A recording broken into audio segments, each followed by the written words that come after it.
بسم الله الرحمن الرحيم.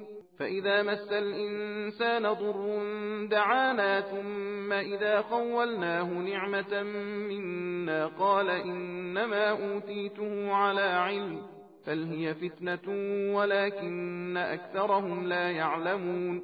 قد قالها الذين من قبلهم فما أغنى عنهم ما كانوا يكسبون فأصابهم سيئات ما كسبوا والذين ظلموا من هؤلاء سيصيبهم سيئات ما كسبوا وما هم بمعجزين. أولم يعلموا أن الله يبسط الرزق لمن يشاء ويقدر إن في ذلك لآيات لقوم يؤمنون. قل يا عبادي الذين أسرفوا على أنفسهم لا تقنطوا من رحمة الله إن الله يغفر الذنوب جميعا إنه هو الغفور الرحيم. وأنيبوا إلى ربكم وأسلموا له من قبل أن يأتيكم العذاب ثم لا تنصرون. واتبعوا أحسن ما أنزل إليكم من ربكم من قبل أن يأتيكم العذاب بغتة وأنتم لا تشعرون. أن تقول نفس يا حسرة على ما فرطت في جنب الله وإن كنت لمن الساخرين. أو تقول لو أن الله هداني لكنت من المتقين.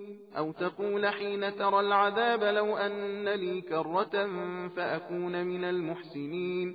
فلا قد جاءتك آياتي فكذبت بها واستكبرت وكنت من الكافرين. ويوم القيامة ترى الذين كذبوا على الله وجوههم مسودة أليس في جهنم مثوى للمتكبرين.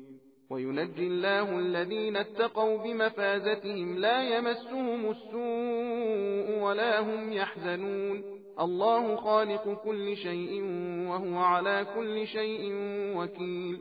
له مقاليد السماوات والأرض والذين كفروا بآيات الله أولئك هم الخاسرون.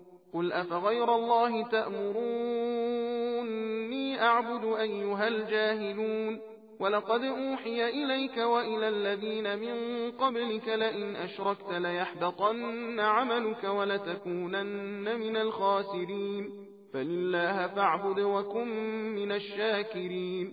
وما قدروا الله حق قدره والأرض جميعا قبضته يوم القيامة والسماوات مطويات بيمينه سبحانه وتعالى عما يشركون.